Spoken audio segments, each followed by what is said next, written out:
Colgate Dental Cream to clean your breath while you clean your teeth and help stop tooth decay. And Luster Cream Shampoo for soft, glamorous, caressable hair bring you Our Miss Brooks, starring Eve Arden.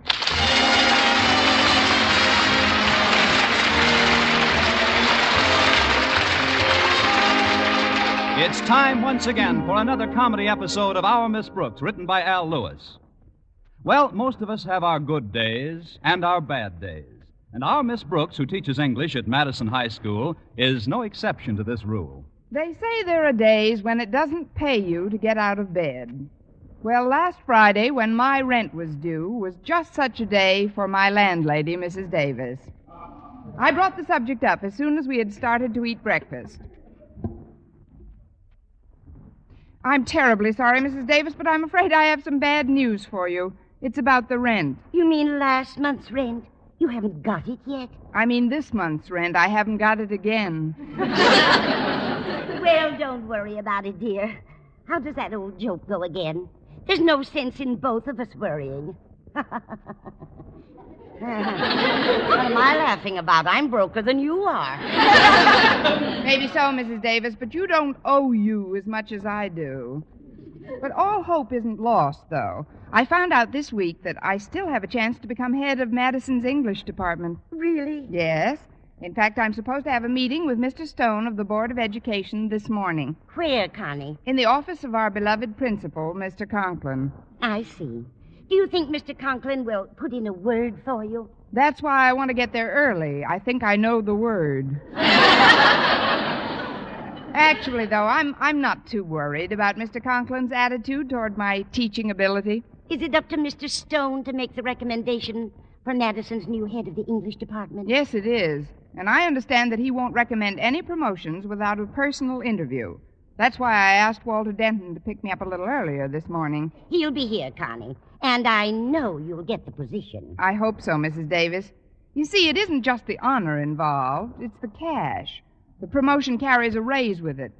Just think, I'll be able to pay you back the rent I owe, buy some new clothes, do my Christmas shopping, pick up a new winter coat, maybe even put a down payment on a car. Oh, that's wonderful, Connie. How much of a raise goes with this job? $2 a month.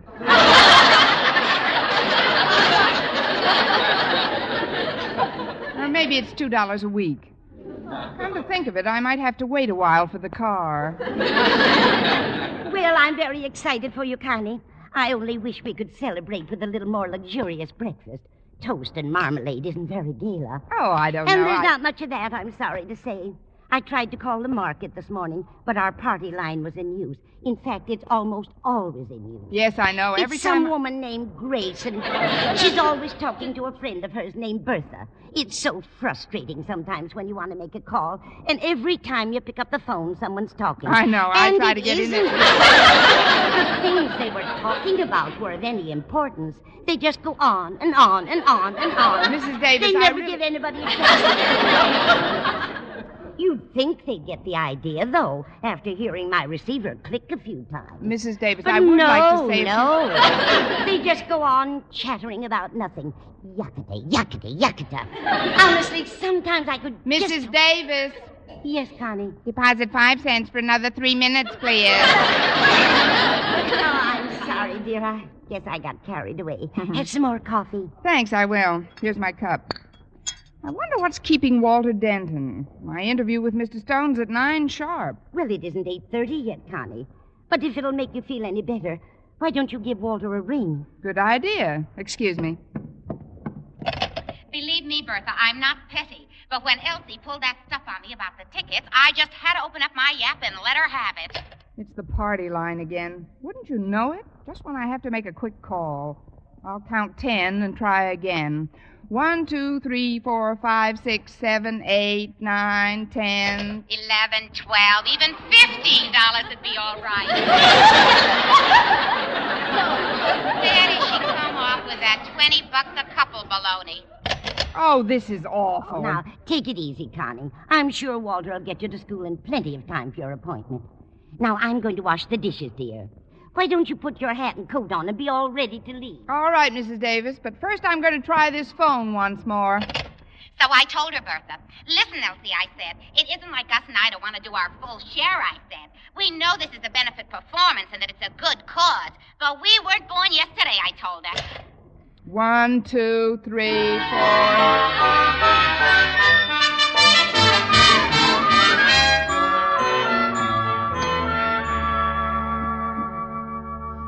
I can't understand why Walter Denton isn't here yet, Connie. It's almost 10 minutes to 9. Too late to take a bus. It was too late to take the bus half an hour ago. I'd take a cab if I had the money, or if you had the money. Have you, Mrs. Davis? Don't bother answering. I can tell by your face. Of course, it only takes 10 minutes to drive to school the way Walter drives, but if he doesn't show up within a minute or two, I'd better call Mr. Conklin and tell him I'll be a little late. Then when I'm all ready to forgive and forget, Bertha, what do you think Elsie has the nerve to say to me? Will you please stop talking for just a minute? Exactly, Bertha. Will you please please stop talking for just a minute, she says. Will you answer the front door, Connie? I'm stacking the dishes. All right, Mrs. Davis. Hang on a minute, will you, Bertha? I think I hear my doorbell ringing. It's not your doorbell that's ringing. It's... Oh, what's the use? Well, it's about time. Oh, it's Harriet Conklin. Come in, Harriet. Thanks, Miss Brooks. What are you doing at home, Miss Brooks? You should be on your way to school by now. So should you, Harriet. I know it, but Daddy left the house early this morning and asked me to be sure and see that you got to school on time. So I called Walter Denton, and he said he'd pick me up on his way over to school to pick you up. But then he called back and said his car had broken down and he had to walk to school, and when he tried to phone you, all he kept getting was a busy signal. So I took the bus over here to tell you, and now we're both going to be late, and Daddy'll have our scout because Mr. Stone is waiting to see you, too. If that sentence doesn't win this year's Nobel Prize for Literature, you've been cheated. Please, Miss Brooks, you've got to call Daddy right away. I've tried to, Harriet, but we've got a party line, and their phone's been in use all morning. That's why Walter got a busy signal when he called. But I'll give it another whirl. So we took the tickets, Bertha. After all, why be small for the sake of a few dollars? If Elsie wants to be that way, that's her business. Grace Gibble is different. Even if this weren't raffling off at you, Hudson, I'd rather be open and above board than do anything else. Except talk. Oh, hang on a few minutes, will you, Bertha? I have to put up my pot roast now. Gus likes it at least once a week. Tonight's the night. Hang on. Just a minute. Please don't go away. Who's going away? I'll just sit and drink a Coke till you get the meat on, Grace. Fine, honey. This way we'll keep the connection open between us. I'm on a party line, you know. And boy, can those people who share this phone with us shoot the breeze. I'll just be a jiff, dear. Okay, girl. Oh, say, before you go, I'll give you a little tip. Have you got any bay leaves home? Yeah. You got a lot of bay leaves home? Yeah. Well, stick them in your mouth and jump in the stove with the pot roast.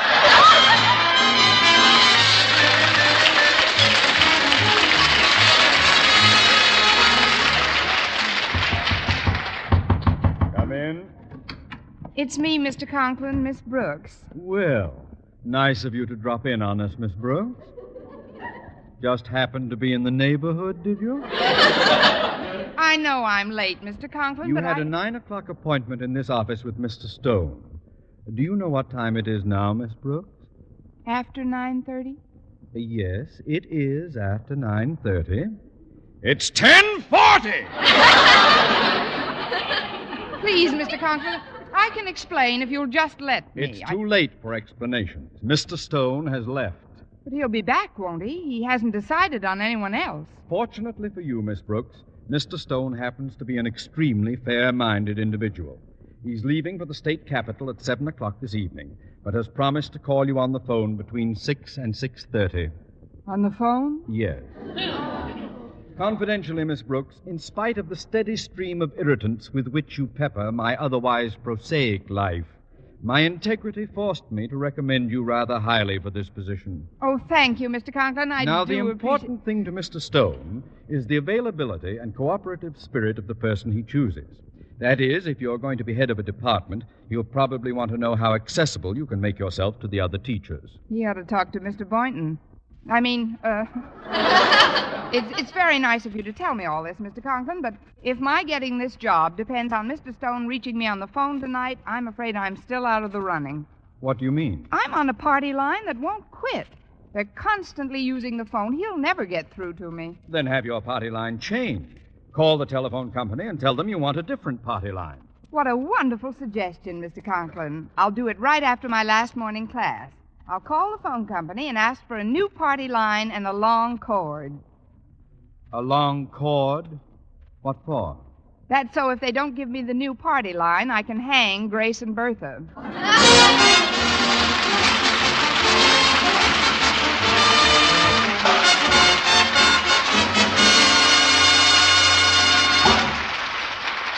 Our Miss Brooks, starring Eve Arden, will continue in just a moment. But first, here is Vern Smith.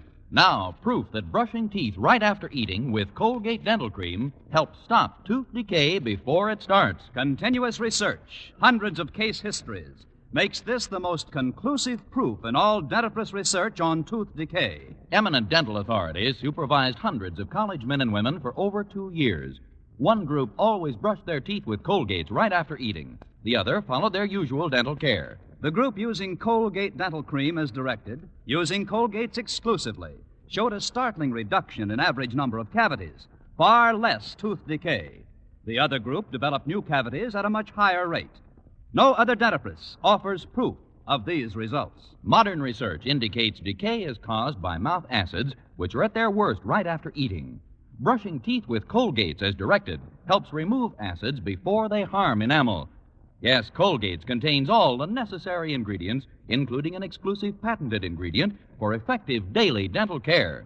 So remember, always use Colgate Dental Cream to clean your breath while you clean your teeth and help stop tooth decay.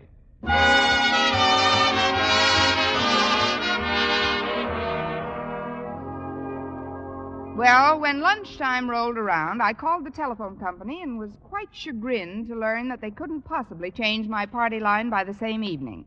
So I determined to put into effect Plan X, which decoded meant Operation I'll Face the People and Ask Them to Keep Off the Line from 6 to 6:30. I told Walter Denton about my scheme when I ran into him in the school cafeteria.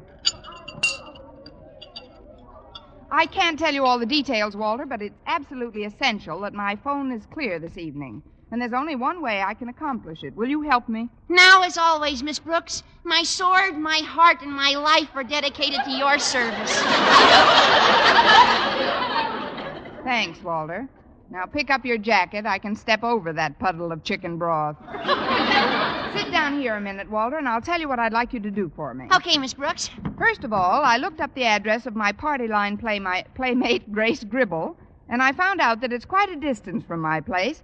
Hence, I'd appreciate a lift. Well, I'd be happy to supply the lift, Miss Brooks, but alas, my chariot is at present reposing in durance vile. Endurance vile? I loused up the carburetor. I mean, the car's being repaired, Miss Brooks, and that's why I couldn't get you this morning. I hope you've forgiven me for that unseeming lapse. What did you have for lunch today? A Shakespeare burger? Look,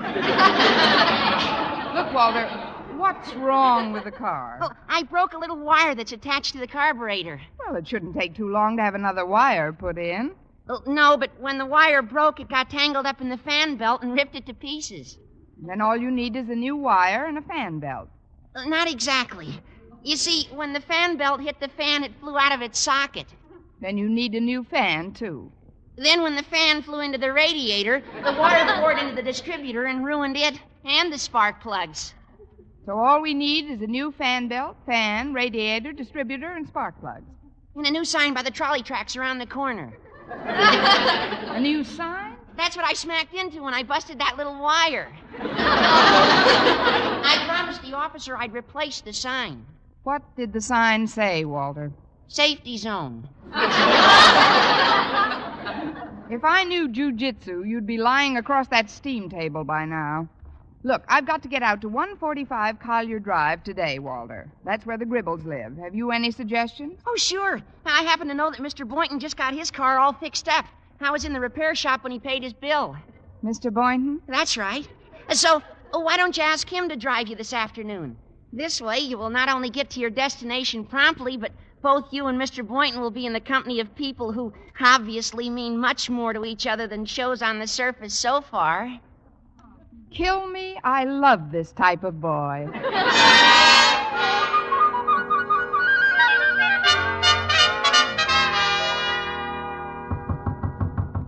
Come in. Well, it's Miss Brooks. Come in. Thanks, Mr. Boynton. I'm glad I caught you before you left for the day. Oh, I was just tidying up the lab a bit. I've had quite a job cleaning my Bunsen burner. Oh, dirty flame?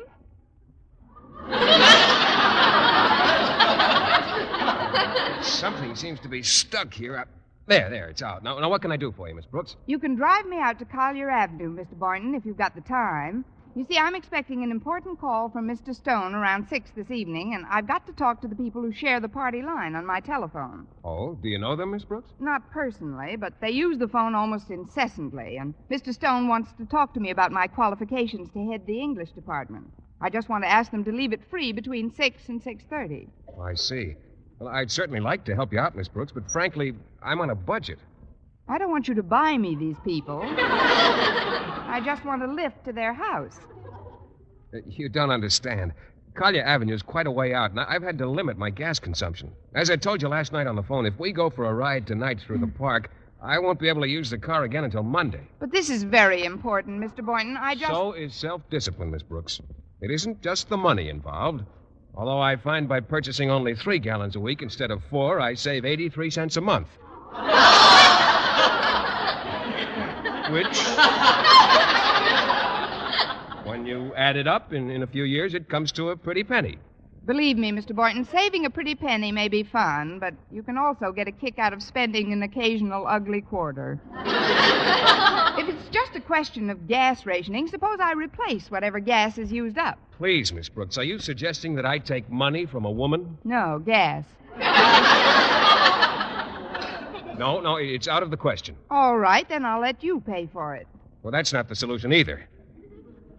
It's a matter of principle with me. If I throw my budget out the window this time, I'll be tempted to do it again.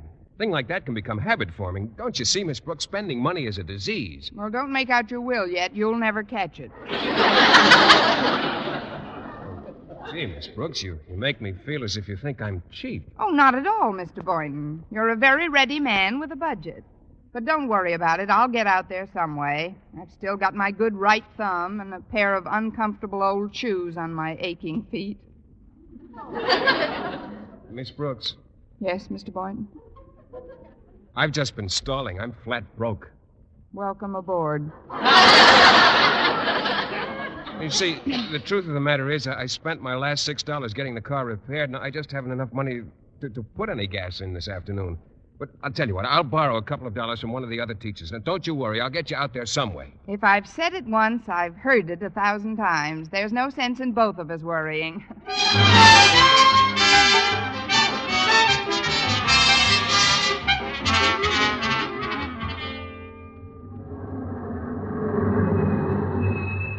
Well, here we are, Miss Brooks. 145 Collier Avenue. If you don't mind, I'll wait out here in the car while you talk to the Gribbles. All right, Mr. Boynton. I'll just be a few minutes.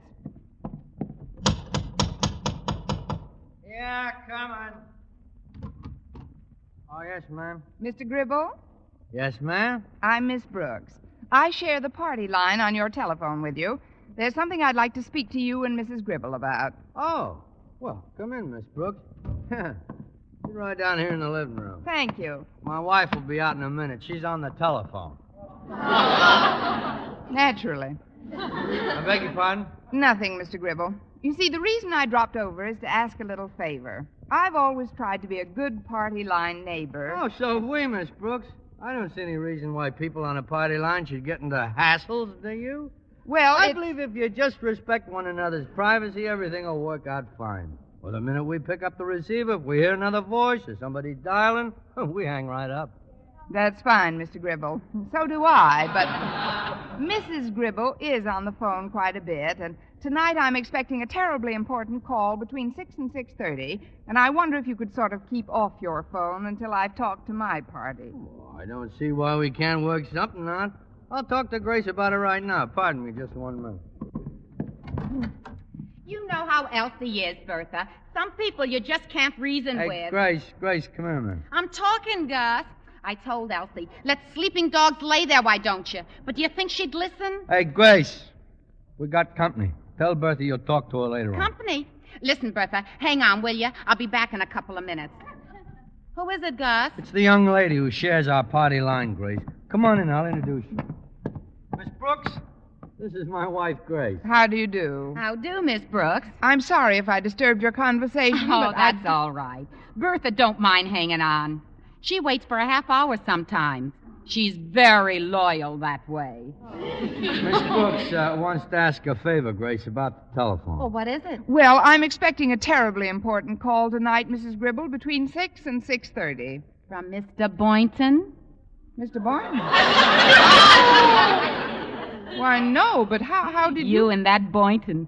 He ain't got much get up and go in him, has he? Well, please, Mrs. Gribble, You all set for your ride around the park tonight?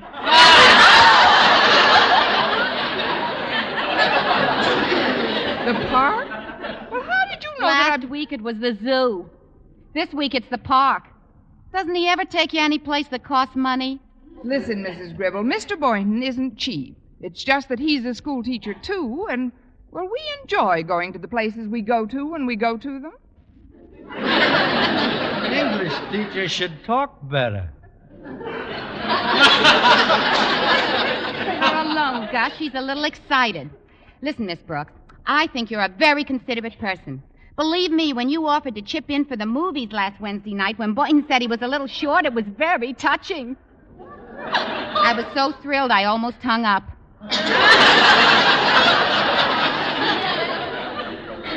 And I thought I was living alone. Hey, that reminds me, how's Mrs. Davis? Mrs. Davis? That's some doctor she has.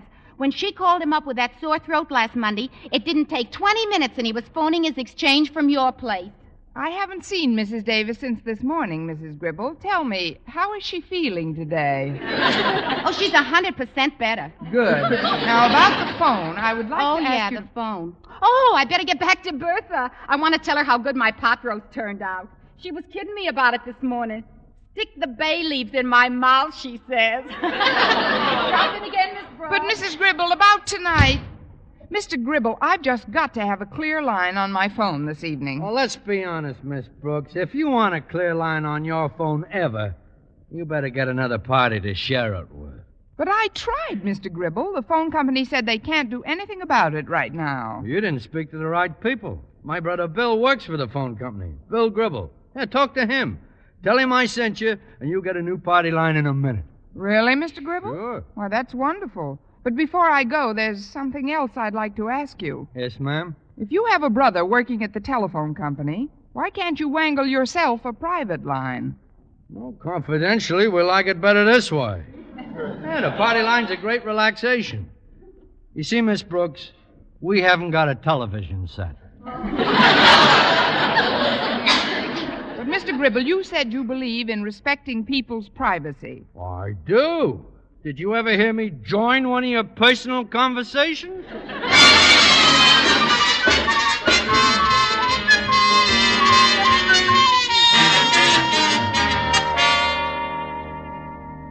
What time is it now, Mrs. Davis? 7:15, Connie. I can't understand why Mr. Stone didn't call. Did the phone company change your party line? Yes, from Madison 4587 to Madison 6319. Without Grace Gribble, it couldn't possibly have been busy from 6 to 6:30 inclusive. Maybe Mr. Conklin heard from Mr. Stone. I'll give him a ring. So I looked out the window, and there was this Mr. Boynton in the car. Bertha, he's a dream. Mrs. Gribble, what are you doing on this line? Oh, hello, Miss Brooks. The phone company told me I'd be sharing the line with a new number, Madison 6319. Madison 6319? Well, isn't that nice? That's Bertha's number. Oh, great. This is just dandy. What's dandy, Connie? Instead of having Grace, who's always talking to Bertha, I now have Bertha, who's always talking to Grace.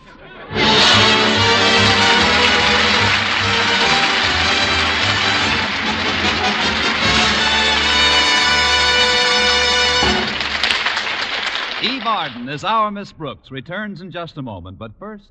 Dream girl, beautiful luster cream girl. Tonight? Yes, tonight. Show him how much lovelier your hair can look after a Luster Cream shampoo. Luster Cream, world's finest shampoo. No other shampoo in the world gives Kay Daumit's magic blend of secret ingredients plus gentle lanolin. Not a soap, not a liquid. Luster Cream Shampoo leaves hair 3 ways lovelier. Fragrantly clean, free of loose dandruff, glistening with sheen, soft, manageable. Even in hardest water, Luster Cream lathers instantly. No special rinse needed after a Luster Cream Shampoo. So gentle, Luster Cream is wonderful even for children's hair. Tonight, yes, tonight, try Luster Cream Shampoo. Dream girl, beautiful luster cream girl, you owe your crowning glory to a luster cream shampoo. And now, once again, here is our Miss Brooks. Well, I was feeling pretty low about missing Mr. Stone's call, and I told Mr. Boynton as much when he phoned me at 8 o'clock. Now, don't worry about it, Miss Brooks. I'm sure Mr. Stone will be back in town soon, and you can have your interview with him then. Now, suppose you cheer up, and we'll go to a movie. Oh, I don't know. Oh, come on, Miss Brooks. I borrowed enough to show us a real nice time. But I don't really feel like a movie. Please, Miss Brooks. Come on, Miss Brooks, say yes.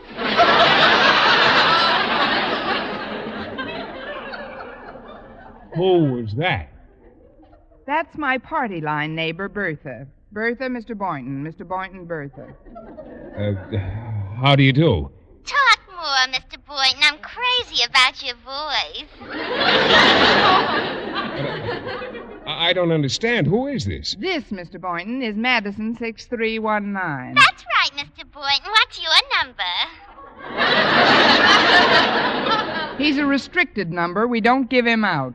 Now, about that movie, Mr. Boynton, on second thought, I'll be happy to go with you. So will I. Please, Bertha, hang up. What movie did you have in mind, Mr. Boynton? Well, any number can play. So why can't I go along? Sorry, Bertha. Any number can play is only on the screen. In the balcony, it's strictly 1 to a customer.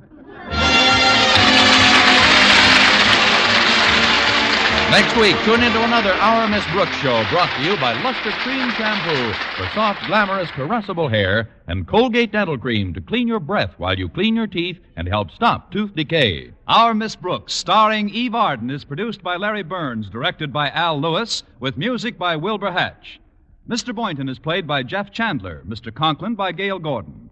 Others in tonight's cast were Jane Morgan, Dick Crenna, Gloria McMillan, Joseph Kearns, Lucille Meredith, and Sandra Gould.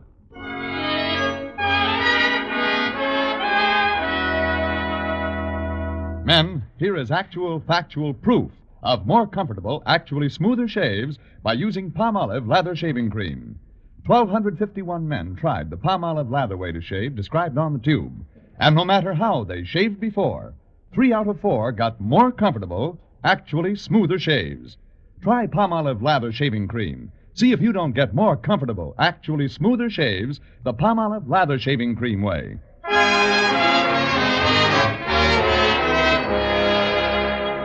Most of our schools remain understaffed, overcrowded, handicapped by buildings and equipment of inferior quality. And all of these conditions undermine the morale of teachers, teachers in whose keeping rests the future of the rising generations of American citizens. There's a continuing shortage of teachers themselves, reflecting the fact that educational crisis is still with us. You can help by taking an active part yourself in parent-teachers organizations and local educational groups. Remember, our teachers mold our nation's future, and in that future, you have a vital stake. For mystery liberally sprinkled with laughs, listen to Mr. and Mrs. North Tuesday evening over most of these same stations. And be with us again next week at the same time for another comedy episode of Our Miss Brooks. Bob Lamont speaking. This is CBS, the Columbia Broadcasting System.